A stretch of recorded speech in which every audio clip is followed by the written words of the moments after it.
Welcome back my dear viewers. इस video में हम सिर्फ और सिर्फ एसेट्स के हेडिंग और सब हेडिंग और आइटम्स को देखने वाले हैं। पिछले वीडियो में डिस्क्रिप्शन में लिंक आपको मिल जाएगा, उसमें हम लोगों ने लायबिलिटीज के जितने सारे हेडिंग, सब हेडिंग और आइटम्स जो कि एग्जाम में आने वाले हैं, इसके बाहर क्वेश्चन नहीं आना बेटा, इस बात की गारंटी है, उसको देखा था। तो आओ जल्दी से एसेट्स को भी कवर करते हैं। एसेट्स में बेटा दो हेडिंग होता है, एक का नाम है नॉन करेंट एसेट और दूसरा का नाम है करेंट एसेट। यही दो हेडिंग है बेटा एसेट्स में। तो मेरे प्यारे बच्चों, नॉन करंट एसेट का मतलब ये हो गया ऐसा एसेट जिसका बेनिफिट 1 साल से ज्यादा मिलेगा। ओके, अब उसमें देखिए सबसे पहले आता है property, plant and equipment and intangible asset. मेरे प्यारे बच्चों, पहले जो हम टेंजिबल एसेट बोलते थे ना, which can be seen and touch, उस टेंजिबल एसेट को अब सीबीएसई हटा के पीपीई शॉर्ट में बोलता है। फिर से बोलना, property, plant and equipment, short में हम लोग क्या बोलेंगे, पीपीई। तो पहला हेडिंग क्या हो गया, PPE and intangible asset. Okay sir, इसमें क्या क्या आता है देखिए, land, building, plant, machinery, furniture, fixture, जितना टेंजिबल एसेट था ना जिसको कि आप देख सकते थे, टच कर सकते थे, ऑफिस इक्विपमेंट, कंप्यूटर, व्हीकल्स, और बेटा इंपॉर्टेंट वाला आ गया लाइव स्टॉक। ये लाइव स्टॉक मतलब आपको पता है क्या, कि अगर मान लीजिए किसी का बिजनेस है जिसमें कि बहुत सारे उनके पास 500,000 गाय है, बकरियां हैं, जितने सारे हॉर्सेस हैं, उनको लाइव स्टॉक बोलते हैं। तो वो ऐसे एसेट्स हो गए जिनको कि आप देख सकते हो, टच कर सकते हो। इन शॉर्ट बेटा टेंजिबल एसेट, टेंजिबल एसेट्स वाले जितने सारे हो जाएंगे मेरे प्यारे बच्चों, वो सब चले जाएंगे पीपीई वाले हेडिंग में। तो इसका हेडिंग बता दो क्या होगा, पीपीई, शॉर्ट में बताना, property, plant, equipment and intangible asset. ये तो बेटा हेडिंग हो गया।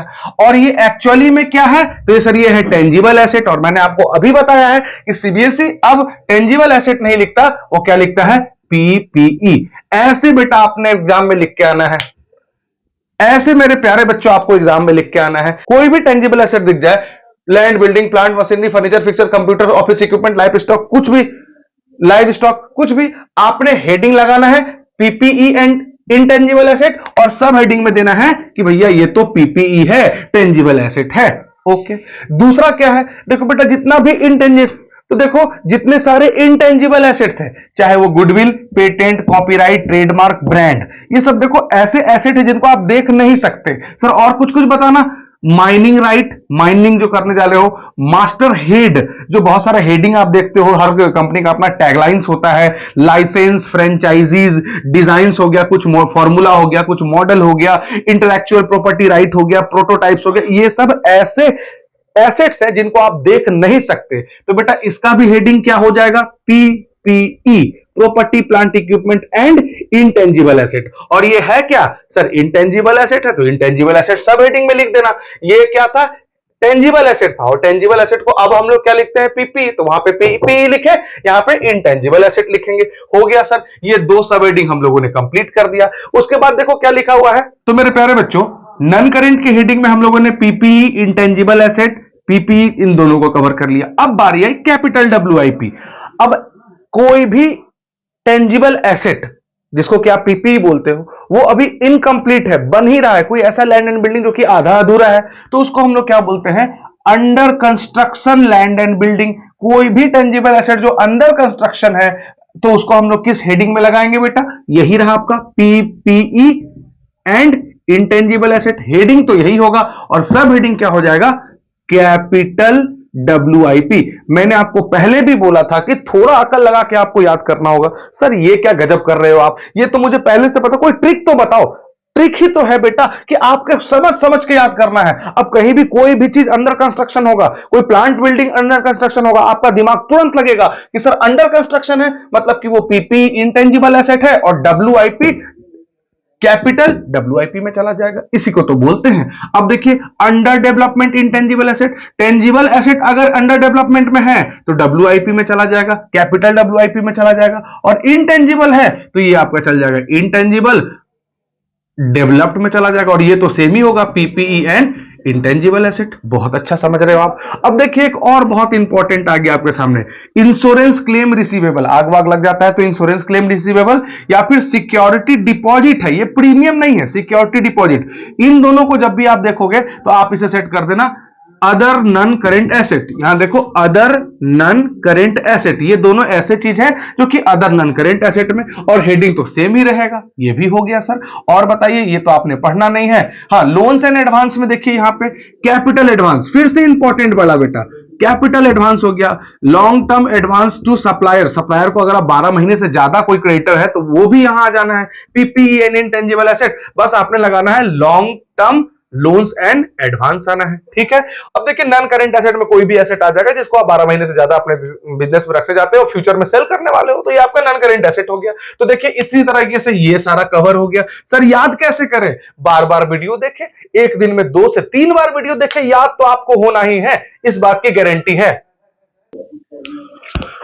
तो अब हम करंट एसेट वाले हेडिंग को देखेंगे। इस हेडिंग में हमारा सबसे पहला सब हेडिंग है इन्वेंट्री। बेटा इन्वेंट्री मतलब होता है स्टॉक। स्टॉक में देखिए क्या क्या होता है, चाहे वो रॉ मटेरियल का स्टॉक हो, वर्क इन प्रोग्रेस का स्टॉक हो, ऐसा स्टॉक जो भी मशीन के अंदर है बना नहीं है, या फिर फिनिश गुड का स्टॉक हो, इन्वेंट्री हो, लूज टूल्स का इन्वेंट्री हो, गुड्स इन ट्रांजिट का इन्वेंट्री हो, स्टोर एंड स्पेयर्स का इन्वेंट्री हो, स्टॉक इन ट्रेड, इन सब को हम एक ही हेडिंग में लिखेंगे करेंट एसेट, और सब हेडिंग क्या हो जाएगा आपका? इन्वेंट्री हो जाएगा, ठीक है। ये बेटा वेरी वेरी इंपॉर्टेंट है, इससे हर साल एक तो एग्जामिनर पूछता ही पूछता है, किसी ना किसी सेट में आपको देखने मिल जाएगा। एक बार रिपीट कर दो, रॉ मटेरियल हो जाए, स्टॉक इन ट्रेड हो जाए, स्टोर एंड स्पेयर हो जाए, लूज टूल, फिनिश गुड्स, इन किसी भी तरीके के आइटम्स को आपने हमेशा हेडिंग में लगाना है करेंट एसेट, और ये सब हेडिंग वाले इन्वेंट्री में चला जाएगा। ये हो गया क्लियर सर। और बताइए, ये देखिए ट्रेड रिसीवेबल, ये बहुत ही आसान, ये दो अलावा एक भी नहीं होगा, आप अभी ही याद कर लीजिए, या तो होगा बिल्स रिसीवेबल या फिर सन्ड्री डेटर या फिर कस्टमर, इसके अलावा कोई तीसरा चीज इसमें नहीं आता।